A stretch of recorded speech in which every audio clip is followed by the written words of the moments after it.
حضرت ہود علیہ السلام کی زندگی کا واقعہ۔ حضرت ہود علیہ السلام کی قوم کو قوم عاد کے نام سے جانا جاتا تھا۔ عاد کے لوگ یمن اور عمان کے درمیانی علاقے کی پہاڑیوں میں کئی سال رہے۔ وہ جسمانی طور پر مضبوط اور طاقتور انسان تھے اور خاص طور پر اونچی عمارتوں کی تعمیر میں مہارت رکھتے تھے۔ وہ طاقت اور دولت میں تمام قوموں میں نمایاں تھے، جس نے بدقسمتی سے انہیں مغرور بنا دیا۔ ان کی سیاسی طاقت ظالم حکمرانوں کے ہاتھ میں تھی، جن کے خلاف آواز اٹھانے کی کسی کو جرأت نہیں تھی۔ وہ اللہ کی نافرمانی کرتے، بتوں اور دیوتاؤں پر اپنا ایمان رکھتے تھے۔ یہ ایک ایسا گناہ ہے جو اللہ کبھی معاف نہیں کرے گا۔ اللہ تعالیٰ نے ان لوگوں کو ہدایت دینے کے لیے انہی میں سے ہی ایک نبی بھیجا۔ ان کا نام حضرت ہود علیہ السلام تھا، جو ایک شریف و نفس انسان تھے۔ حضرت ہود علیہ السلام نے اپنی قوم کی رہنمائی کے لیے بڑی بہادری اور استقامت سے کام لیا۔ حضرت ہود علیہ السلام حضرت نوح علیہ السلام کی 5ویں نسل ہیں۔ حضرت ہود علیہ السلام کا تعلق عاد بن اوس بن سام بن نوح قبیلے سے تھا، جو کہ یمن اور عمان کے درمیان اشر نامی سرزمین پر رہنے والے عرب تھے۔ بعض روایات میں دعویٰ کیا گیا ہے کہ ہود علیہ السلام پہلے شخص تھے جو عربی بولتے تھے، جبکہ بعض روایات میں یہ ہے کہ حضرت نوح علیہ السلام پہلے شخص تھے جو عربی بولتے تھے۔ کچھ روایات میں یہ بھی کہا گیا ہے کہ آدم علیہ السلام پہلے شخص تھے جو عربی بولتے تھے۔ حضرت ہود علیہ السلام نے بت پرستی کی مذمت کی اور اپنی قوم کو نصیحت کی، اے میری قوم، ان پتھروں کا کیا فائدہ جو تم اپنے ہاتھوں سے تراش کر عبادت کرتے ہو؟ یہ تو عقل کی توہین ہے۔ عبادت کے لائق صرف ایک ہی معبود ہے اور وہ اللہ ہے۔ اس کی عبادت کرنا اور صرف اسی ہی کی عبادت کرنا تم پر فرض ہے۔ اس نے آپ کو پیدا کیا، وہی آپ کو رزق دیتا ہے اور وہی آپ کو مارنے والا ہے۔ اس نے آپ کو حیرت انگیز اور خوبصورت جسموں سے نوازا اور بہت سی طاقتیں عطا فرمائی، اس لیے اس پر ایمان لاؤ اور اس کے احسانات سے اندھے نہ ہو جاؤ، یا ایسی قسمت سے جس نے نوح علیہ السلام کی قوم کو تباہ کیا تھا، تم پر بھی عذاب آ جائے گا۔ حضرت ہود علیہ السلام نے ان لوگوں میں ایمان پیدا ہونے کی کوشش کی، لیکن ان لوگوں نے ان کے پیغام کو قبول کرنے سے انکار کر دیا۔ حضرت ہود علیہ السلام کی قوم نے ان سے پوچھا، کیا آپ ہمارے آقا بننا چاہتے ہیں؟ حضرت ہود علیہ السلام نے ان کو سمجھانے کی کوشش کی کہ وہ اللہ کا پیغام ان تک پہنچا رہے ہیں، ان کو ان سے کسی چیز کا مطالبہ نہیں ہے سوائے یہ کہ وہ اللہ پر ایمان لے آئیں، ان کے دل پاک ہو جائیں۔ اللہ تعالیٰ فرماتے ہیں، اور ہم نے قوم عاد کی طرف ان کے بھائی ہود علیہ السلام کو بھیجا۔ انہوں نے کہا، اے میری قوم، اللہ کی عبادت کرو، اس کے سوا تمہارے لیے کوئی معبود نہیں۔ تم اللہ پر شریک رکھنے کا محض بہتان باندھنے والے ہو۔ اے میری قوم، میں تم سے کوئی اجر نہیں مانگتا، اجر تو اس طرف سے ہے جس نے مجھے پیدا کیا۔ کیا تم نہیں سمجھو گے؟ اے میری قوم، اپنے رب سے معافی مانگو اور اس کی طرف توجہ کرو، وہ تم پر آسمان سے بارش برسائے گا اور تمہاری طاقت میں اضافہ کرے گا۔ تم اللہ سے مجرم بن کر اللہ کی وحدانیت کے منکر بن کر منہ نہ پھیرنا۔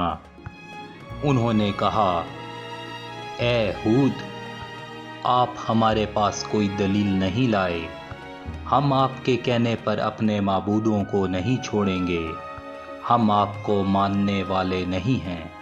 آپ کہتے ہیں کہ ہمارا کوئی معبود نہیں ہے، تمہیں برائی نے جکڑ رکھا ہے۔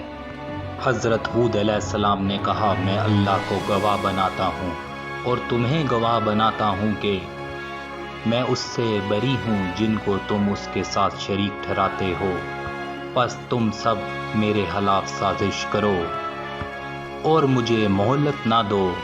میں نے اللہ پر بھروسہ کیا جو میرا اور تمہارا رب ہے، بے شک میرا رب سیدھے راستے پر ہے۔ میں نے تم پر اس کا پیغام پہنچا دیا ہے جس کے ساتھ مجھے تمہاری طرف بھیجا گیا تھا۔ میرا رب آپ کے بعد دوسری قوموں کو بھی بتائے گا اور آپ اسے کچھ بھی نقصان نہیں پہنچا سکیں گے، بے شک میرا رب ہر چیز پر نگہبان ہے۔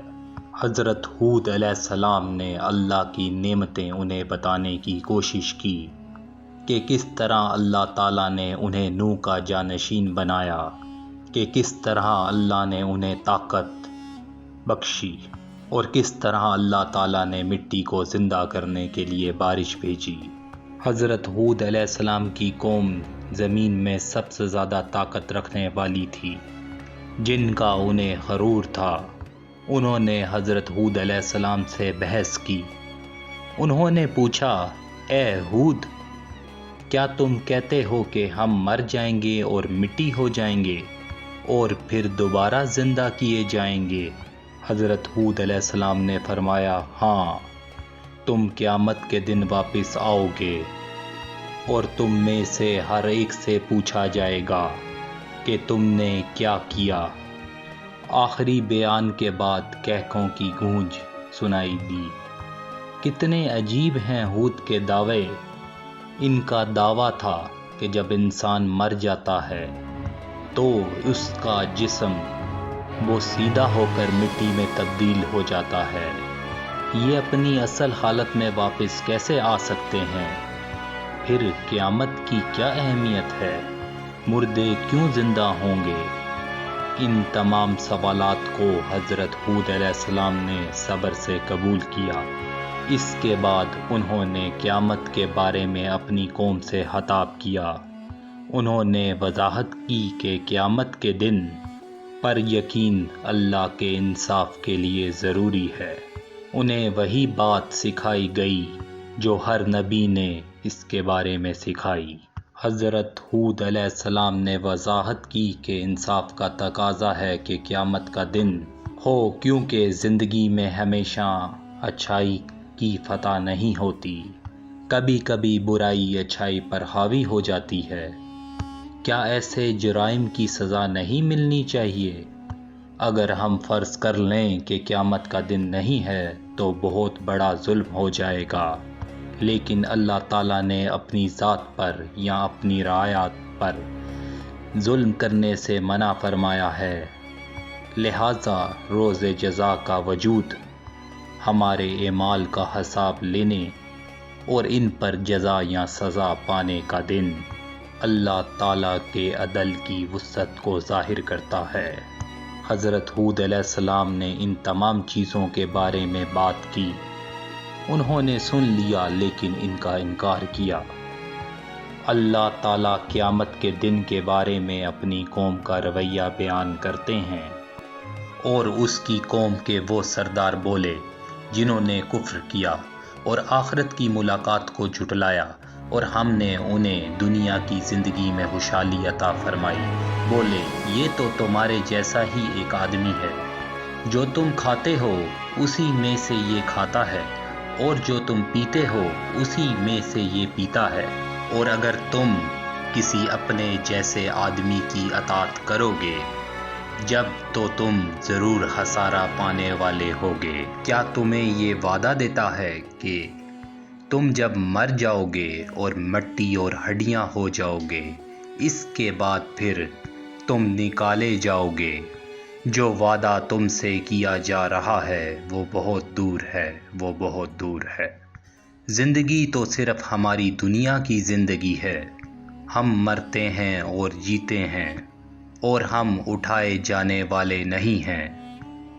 یہ تو صرف ایک ایسا مرد ہے جس نے اللہ پر جھوٹ باندھا ہے اور ہم اس کا یقین کرنے والے نہیں ہیں۔